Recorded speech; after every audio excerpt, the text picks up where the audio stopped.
BEd second year 4th unit है हम लोगों का। आज का 4th यूनिट के टॉपिक हम लोग पढ़ेंगे समावेशी शिक्षा। क्या है चौथी यूनिट? समावेशी शिक्षा। अब लेते हैं समावेशी शिक्षा का अर्थ। समावेशी शिक्षा मतलब कि जो सामान्य बालक है और जो अक्षम बालक है उन दोनों को साथ में शिक्षा देना कहलाता है समावेशी शिक्षा। समावेशी शिक्षा मतलब समावेशी मतलब उनको दोनों को सम्मिलित करके शिक्षा प्रदान करना, वो कहलाता है समावेशी शिक्षा। ठीक है। अब इन दोनों को शिक्षा साथ में दी जाएगी तो वो समावेशी शिक्षा कहलाएगी। तो हम देखते हैं प्रो एस के दुबे के अनुसार उनका क्या कहना है।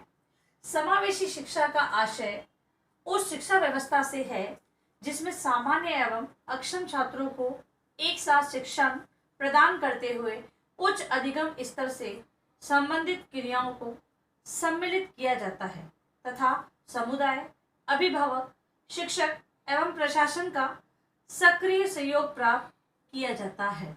इनका कहने का मतलब ये है कि जो अब समावेशी हम बोल रहे हैं कि दोनों को सम्मिलित करना, तो जो सामान्य बालक और जो विशिष्ट बालक है दोनों को साथ में शिक्षा देते हुए जो उच्च अधिगम, जो अधिगम को उच्च बनाने वाली क्रियाएं हैं उनको सम्मिलित करते हुए, और हमें किसका सहयोग प्राप्त करना है?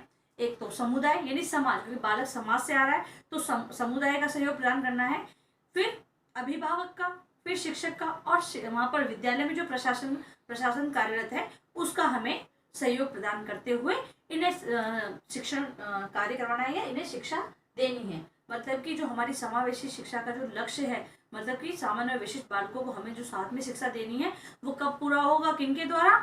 इनका जब सहयोग प्राप्त होगा तभी अधिगम स्तर को हम उच्च बना सकते हैं। फिर बात आती है समावेशी शिक्षा के उद्देश्य। समावेशी यानी दोनों, सामान्य और विशिष्ट, शिक्षा मतलब शिक्षा प्रदान करना। अब इसके क्या उद्देश्य है? इन दोनों को शिक्षा देने के क्या उद्देश्य है तो देखते हैं हम। अक्षमता से युक्त बालकों के लिए शैक्षिक वातावरण प्रदान करना। अब देखा जाता है कि जो अक्षम बालक होते हैं, जो विशिष्ट बालक होते हैं, वो अपनी इस विशिष्टता के कारण पढ़ते नहीं हैं। लगभग तो पढ़ते हैं लेकिन कुछ बालक ऐसे होते हैं वो नहीं पढ़ पाते हैं। वो सोचते हैं कि हमारे अंदर ये कमी है तो हम आगे पढ़ पाएंगे या नहीं पढ़ पाएंगे।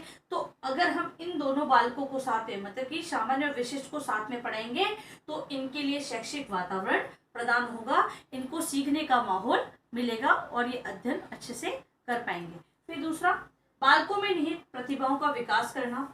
अब जब ये सामान्य बालकों के साथ पढ़ेंगे तो इनके अंदर जो प्रतिभा होगी, इनको अगर कुछ आता है, शिक्षण से संबंधित, शिक्षक शैक्षिक गतिविधियों से संबंधित कोई भी इनके अंदर प्रतिभा होगी तो वो आगे आएगी, ये भी भाग लेने का प्रयास करेंगे। तो ये उद्देश्य है, मतलब कि इनके अंदर जो निहित प्रतिभा है उनको बाहर निकालना क्या है? समावेशी शिक्षा का उद्देश्य है।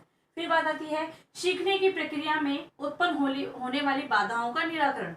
जब ये दोनों बालक साथ में पढ़ेंगे, अब जो सीखने में, मतलब कि इनको सीखने में अगर कोई समस्या आ रही है या इनकी वजह से सामान्य बालक को कोई समस्या आ रही है तो हम अगर दोनों को साथ में पढ़ाएंगे तो हमें वो समस्या पता चलेगी और हम उसका निराकरण कर पाएंगे। तो ये हमारा क्या है? समावेशी शिक्षा का उद्देश्य है। फिर है अक्षमता ज्ञात करके शिक्षा की व्यवस्था करना।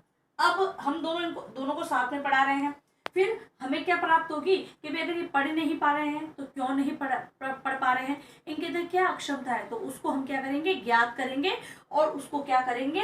उसको दूर करने का प्रयास करेंगे। या फिर उसी को अगर साथ में, अगर वो ऐसी समस्या है वो दूर नहीं हो पाती है तो उसी के हिसाब से कोई शिक्षण कार्य करवाया जाएगा। ठीक है, उसी के हिसाब से उनको पढ़ाई करवाई जाएगी। फिर बात आती है विद्यालय शिक्षा के माध्यम से सर्वांगीण विकास करना। विद्यालय शिक्षा के माध्यम से मतलब कि जब शिक्षा दी जाए तो उनको विद्यालय में जो शिक्षा दी जा रही है उसी के माध्यम से उनका शारीरिक, मानसिक सभी प्रकार का विकास, मतलब सर्वांगीण विकास होना चाहिए। ये क्या है? समावेशी शिक्षा का उद्देश्य है। अब बात आती है समावेशी शिक्षा की आवश्यकता एवं महत्व। भाई उद्देश्य तो देख लिया हमने कि हम ये उद्देश्य को लेके जा रहे हैं इसलिए हम समावेशी शिक्षा दे रहे हैं। अब क्या इसकी आवश्यकता और महत्व, मतलब कि इसकी जरूरत है या नहीं है, और है तो उसका महत्व क्या है, जरूरत क्यों है? ठीक है, तो आत्मविश्वास का विकास करना। जब ये सामान्य बालकों के साथ पढ़ेंगे और अगर ये सामान्य बालकों से अच्छा प्रदर्शन करेंगे तो इनमें आत्मविश्वास उत्पन्न होगा और ये कंपटीशन में, अगर जब उनके कंपटीशन में रहेंगे तो और आगे कार्य करने के लिए तत्पर होंगे या फिर इनमें आत्मविश्वास जागेगा। फिर बात आती है सहयोगी वातावरण का निर्माण। जब अब सहयोगी वातावरण में जब ये बालक सामान्य बालकों के साथ पढ़ेंगे तो इनके अंतर्गत सहयोग की भावना उत्पन्न होगी, क्योंकि जब दोनों को साथ में पढ़ाया जाएगा तो उन्हें भी सिखाया जाएगा कि आप इनका सहयोग करें और आप इनके साथ ही कार्य करें, तो इनके अंदर भी ये सहयोग की भावना उत्पन्न होगी। फिर बात आती है प्रजातांत्रिक शिक्षा व्यवस्था। प्रजातांत्रिक मतलब प्रजा को ध्यान में रखकर, ठीक है, कि भाई सभी को समान शिक्षा देनी है, सभी को समान अवसर प्रदान करने, इस प्रकार की शिक्षा देनी है, तो यहाँ पर प्रजातांत्रिक शिक्षा की व्यवस्था होगी, क्योंकि दोनों साथ में पढ़ेंगे तो दोनों को समान अवसर प्रदान किए जाएंगे।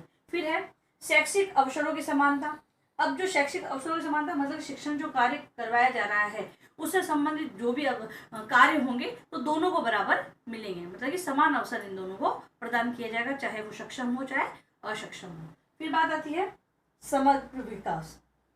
अब जो शिक्षण कार्य करवाया जा रहा है उससे संबंधित सहशैक्षिक गतिविधियां भी हम लोग साथ में चलाएंगे, तो इन दोनों से क्या होगा, इन बच्चों का सर्वांगीण विकास होगा, समग्र विकास होने की संभावना यह होगा। ठीक है, तो अब अंत में आता है हमारा गृह कार्य प्रश्न। समावेशी शिक्षा से क्या तात्पर्य है, इसकी आवश्यकता एवं महत्व बताइए। समावेशी शिक्षा से क्या तात्पर्य है, इसकी आवश्यकता एवं महत्व बताइए।